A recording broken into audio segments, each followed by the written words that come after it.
A very good morning to all of you. Welcome to the last day of Pancreas 2025. So we're going to have the first session on endoscopy tips and tricks. I invite the chairpersons on the stage, please. Dr. Ajit Kuryakos, Senior Consultant, MOSE Kerala.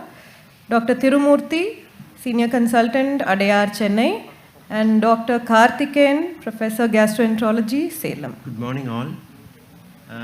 In the first instance, I thank the organizers and especially my teachers, Sudipto sir and Ruben sir, for the kind invitation.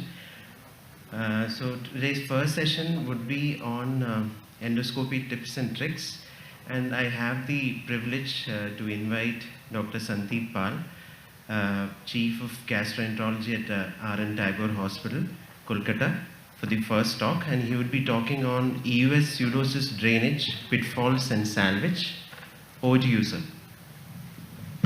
Thank you, Chairpersons. Good morning. So first of all, I would like to thank Sudipta and the entire team for inviting me. So my topic is EUS Pseudocyst drainage, pitfalls and salvage. Now this is a very common procedure that we do. So let me start with a case. This is a typical case which we see in our day-to-day practice. 48 years old male without any major medical history, presented with pain abdomen. Of course, the diagnosis was severe acute pancreatitis, was admitted in ICU, persistently sick, febrile, weight loss, nausea, vomiting. I was referred for further management. Now, the CT scan had shown this. Yeah. So there are two ways you can, so this is a pseudocyst and or WOPN, depending on the content of the cystic cavity.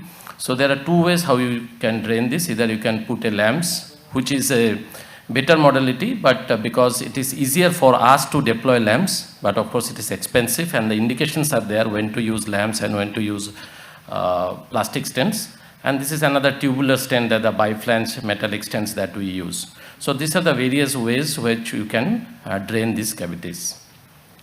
So now coming to the classification of the PFC, pancreatic fluid collection, this is the Atlanta classification. It's very common, everyone knows this. So there are four ways this has been classified. One is, there are two categories. One is interstitial edematous pancreatitis, another is necrotizing pancreatitis. So usually this interstitial edematous pancreatitis, they develop into pancreatic pseudocyst, out of which only 10% requires drainage in the course of treatment. And the necrotizing pancreatitis, they usually develop ANC, that is acute necrotic collection, which later becomes walled up pancreatic necrosis. And among this, around 20 to 60% of them require drainage. Of course, indications are there. The size only doesn't matter. The patient should be symptomatic. The patient should have pain. I'm coming to all that. So these are the indications for drainage. The indications can be divided into pressure symptoms and complications. Pressure symptoms, like if the patient has persistent pain, like our patient had, gastroduodenal, biliary or intestinal obstruction, weight loss, appetite loss or portal hypertension. And if the patients develop complications like fistulas in the peritoneum or upper GI tract, if there is infected pancreatic necrosis, if there is DPDS, pancreatic ascites or abdominal compartment syndrome. Now there are some basic pancreatitis management, like of course we will do this for all patients, like hydration, then identification of etiology. Of course it's a multidisciplinary management is required. We have to involve the surgeons as well as the IR guys, then appropriate antibiotics and nutrition. I'm not coming to this. Now what are the steps of cystogastrostomy? Now the pitfalls will occur in each step. There are complications which can happen and how to salvage that. I will discuss that one by one. First is the puncture of the wall. That is the first thing in the procedure. Next is dilatation of the puncture site, either using a cystotome or a balloon dilatation. The insertion of guide wires followed by insertion of stents. Now these are the various complications that can occur while draining a pancreatic collection. It can be during or immediately after the procedure, like it can be a technical failure. There can be improper deployment of the stent. There can be bleeding, perforation, air embolism. Sometimes you can mistake the gallbladder for a fluid collection, or also for that matter some kidney cyst, renal cyst, or some pancreatic cystic lesion, like maybe neoplasm, which you can sometimes, if you're not correlating with the history, sometimes you can miss that. Then there can be shearing of the guide wire by needle, and there can be some delayed complications like bleeding, buried stent, compression of bile duct, or development of changes of chronic pancreatitis. Now, the first thing is improper collection for drainage. So, EUS drainage is indicated for mature, walled up fluid collections. And attempting to drain immature, poorly defined collections or those with excessive solid debris will end up in complications.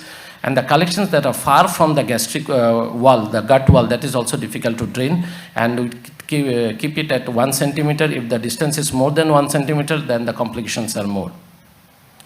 So what not to do? This is a key point one I would like to discuss. Whenever you drain a pancreatic fluid collection, we have to make sure of the appropriate target.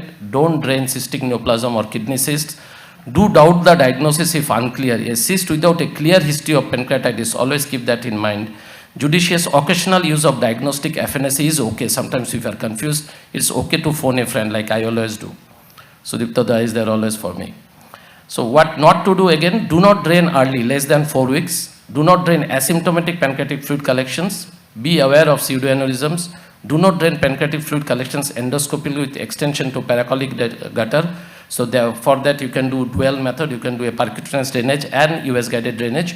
And direct endoscopy guided drainage is no longer indicated. We used to do that when EUS was not there or EUS usage was not there. Now when to drain? I will show you 3 studies. This was the first study by Daryl Ramayo. When to drain, this is a systemic analysis, less than 4 weeks or more than 4 weeks. This study he had shown that whether you drain it less than 4 weeks or more than 4 weeks, it doesn't matter.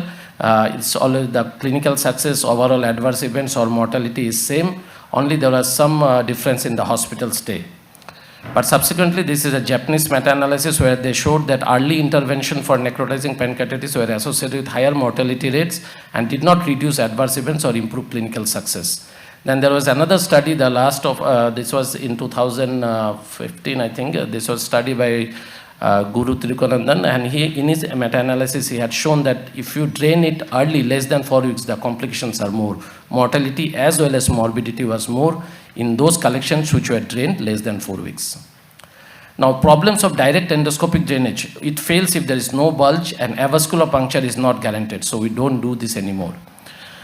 Then transpapillary drainage is not completely out of style. If you see there is an intrapancreatic collection which has got a connection with the pancreatic duct, sometimes ERCP and transpapillary drainage also can be done. And sometimes both can be done. You can put a transpapillary stent as well as you can do a transmural drainage also. Then another complication is the vascular structures. There can be bleed, like Doppler ultrasound always you have to use while draining these pancreatic fluid collections, because there can be some blood vessels or pseudoaneurysms within the tract which can bleed. And if there are multiloculated or disconnected collections, then EUS drainage is contraindicated. So, and another thing is we have to always use carbon dioxide insufflation, never air. We have to spend more time looking than deploying. Scope preferably in short position and stable. Always we have to perform an endoscopy prior to EUS, exclude varices, look for bulge, and as I said, the distance should be more than 1 centimeter from the gut wall to the collection. And another common mistake that sometimes we apply too much pressure with the probe also. If we apply too much pressure with the probe, sometimes the vessels might be compressed and you may not see in Doppler. So avoid applying too much pressure, avoid intervening structures. No interposition of pancreas, like sometimes if you like to put a stent from the duodenum, the bile duct might come into the in between. So always avoid that. No interposition of pancreatic tissue, and the puncture site should always avoid the gastroesophageal junction, the cardia due to its proximity to the pleura, and pylorus, because the chances of bleeds are more if you do a drainage from the pylorus. Then whenever you puncture a cystic collection, there should be a landing zone of 3 to 4 centimeter. And for puncture, the use of combined cut coagulation current should be avoided. Always you have to use a pure cut. So you have to pay attention to the cautery machine also. And when we drain, see the position of the guide wire. The first picture shows the guide wire which is entangled. So if the guide wire is like this, sometimes there can be a knot inside. And if you push too much the guide wire, sometimes there might be separation of the cystic wall from the stomach cavity. So the guide wire should not be entangled too much. And another important complication that can, though it is rare, is air embolism, because this can be fatal.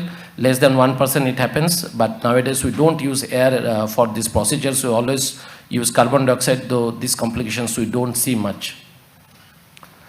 Then there can be some technical pitfalls during the procedure, as I had discussed earlier. There can be failure to enter the cyst. So for that, positioning of the echoendoscope is very important. It should be completely at 90 degrees. If it is like tangential puncture, then sometimes it is very difficult to insert or difficult to deploy your instruments.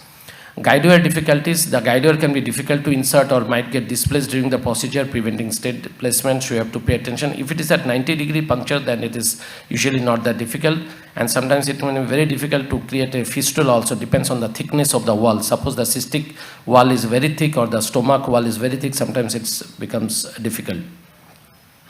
Stent maldeployment or migration can occur, stent clogging can occur. If there is like if you put a plastic stent, if there is a debris more than 30% or if there is more than 50% debris, stents might get blocked, and that, which can result in inadequate drainage. So for these conditions, use of lumen opposing metal stents, as I said earlier also, it is easier to do because it takes less time, but only that is more expensive, and also you have to use fluoroscopic guidance for these procedures. Now, this is always a very common question, which stent for EUS drainage? So this is the Orlando protocol, which is very helpful in a day-to-day practice. Like we use plastic stents in pseudocyst or WN with less than 30% of pancreatic necrosis, and usually use lamps for one with more than 30% necrosis. And disconnected pancreatic duct syndrome with W1 of 6 to 10 centimeter, lamps replaced with a plastic stent after 3 to 4 weeks. You may not do that, but if there is recurrent fluid collections and if there is a DPDS, you can put that stent as well. And DPDS with one more than 10 centimeter, the modified multi-gate technique can be used, where you can puncture at two sides. At one position, you can put the metal stent and you can place the two plastic stents in the proximal body. So if there is multiple collections, like I had said earlier, so if there is extension to the paracolic gutter, dual modality approach can be done. You can do a US guided drainage as well as you can do a percutaneous drainage also. And sometimes alternative routes can be used. If the collection is near the duodenum, sometimes you can do a transduodenal drainage also. Now coming to another common complication, that is bleeding. Bleeding can occur both intraprocedural bleeding and post-procedural bleeding. So if during the procedure, if it bleeds, you can put a fully covered SEMS, and post-procedural bleeding, if it is very severe, sometimes might require the help of IR or even surgery. So this is a patient, if you see this video, so this is a pseudocyst. You can see as soon as we puncture it, you can see a gush of blood which is flowing into the cystic cavity. So if this happens, nothing to worry, just keep your guide wire in position and put a metal stent. This is not very difficult to control. So as you put a metal stent, because of the pressure, because the bleeding will stop. So once you deploy the metal stent, the bleeding stops. Now perforation, the perforations can sometimes occur, though it is not that common. Perforations are usually managed conservatively if this is like a small perforation. Larger perforation, of course, will require surgery. And this is another important complication that happens, like stent maldeployment and migration, where you can do a stent retrieval, you can reposition the stent, and to prevent migration, you can put a plastic stent within the metal stent. So this is one video where you can see the metal stent was being placed into a collection, and the stent had migrated internally into the cystic cavity.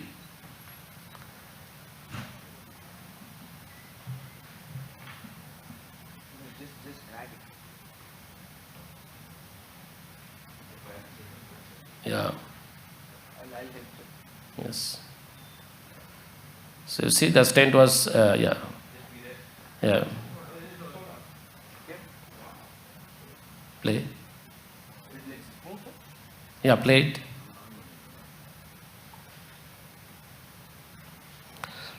Okay, I'll do it from here.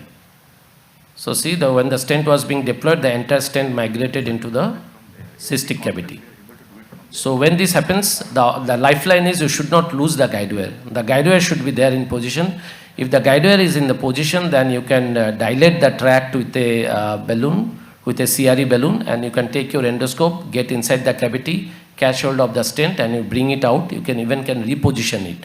For repositioning, either you can just position it across the wall, or you can bring it out, you can load into your deployer, and you can again place it. So this is the stent inside the cavity.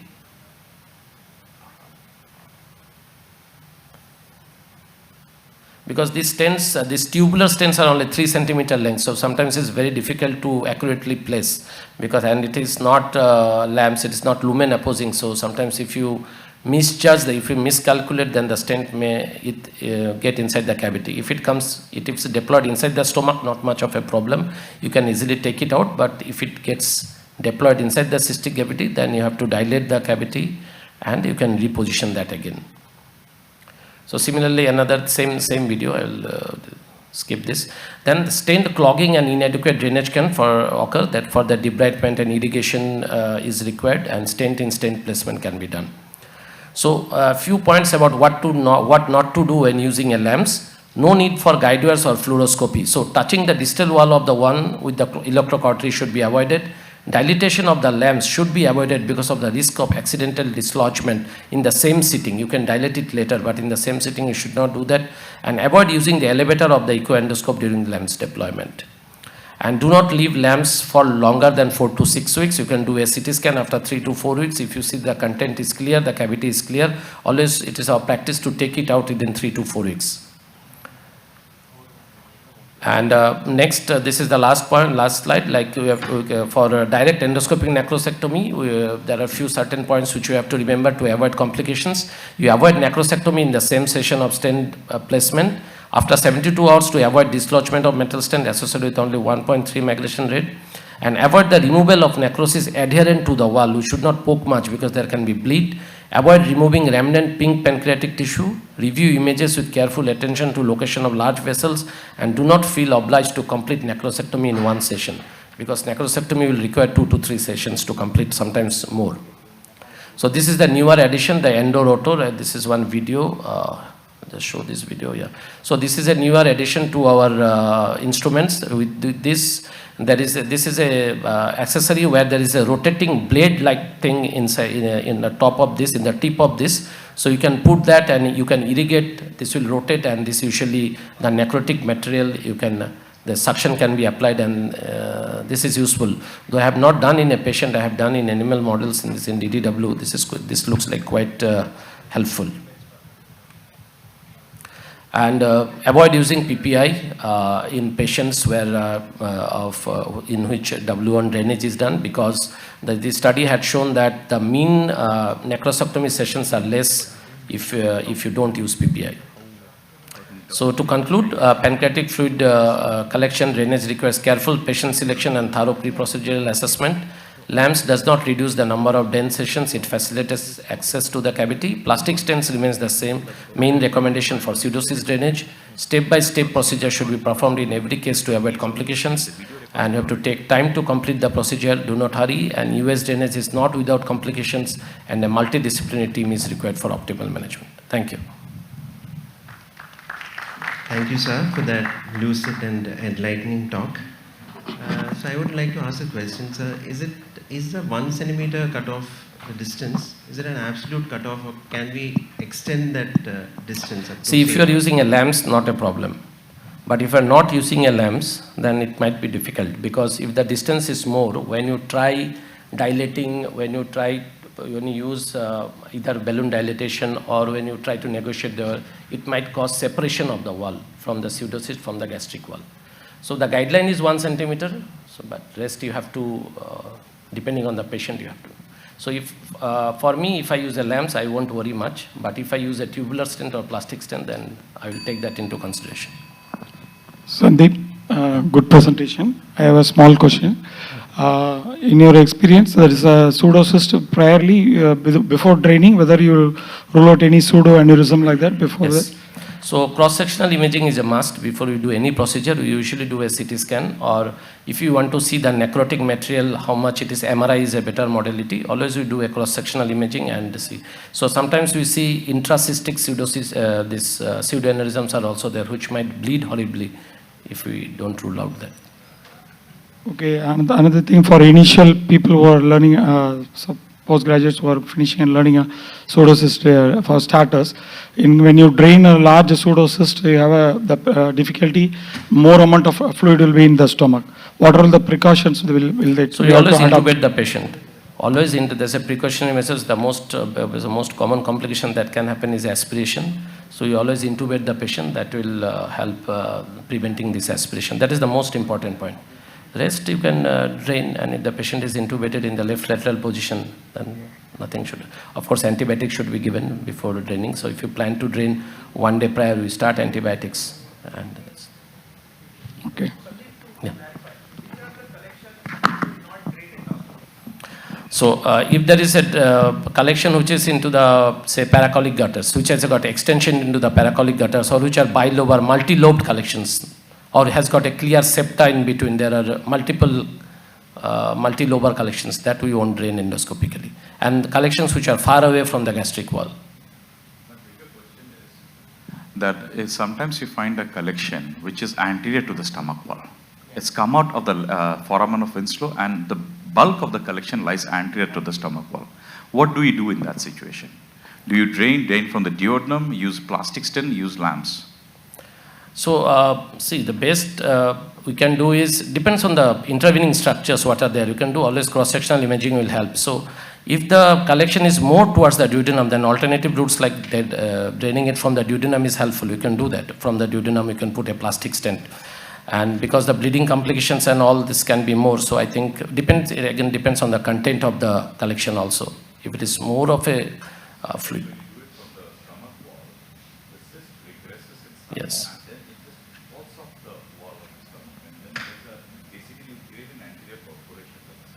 And along with that anterior collections, there's a chance of leakage of the material as well. You can when you are doing, like if you're using lamps, that's fine because you're not using too many steps. But if you're using a plastic stent and you're doing exchanges, you're dilating, then putting in a stent, there's a chance that you may separate the separation plus leakage of the contents into the peritoneum. Into the peritoneum. So, yeah.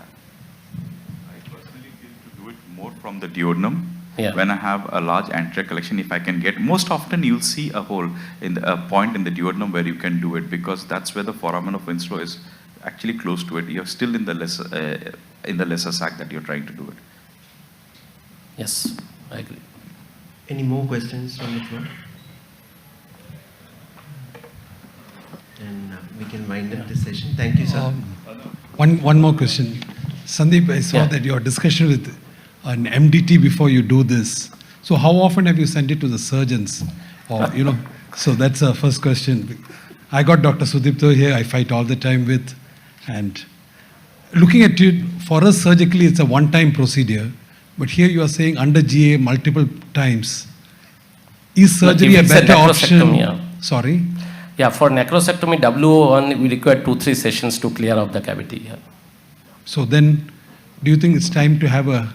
I've told Dr. Sudipta that actually we don't need an RCT and endoscopy is superior, but maybe then is it time to relook and have an RCT and see which is actually better. Yeah, but the existing studies are there, like Penta trial and all those have shown that the minimally invasive step-up endoscopy approach is better than surgical. So I'll put a point here. The whole idea is to make the patient asymptomatic and not try to cure the disease.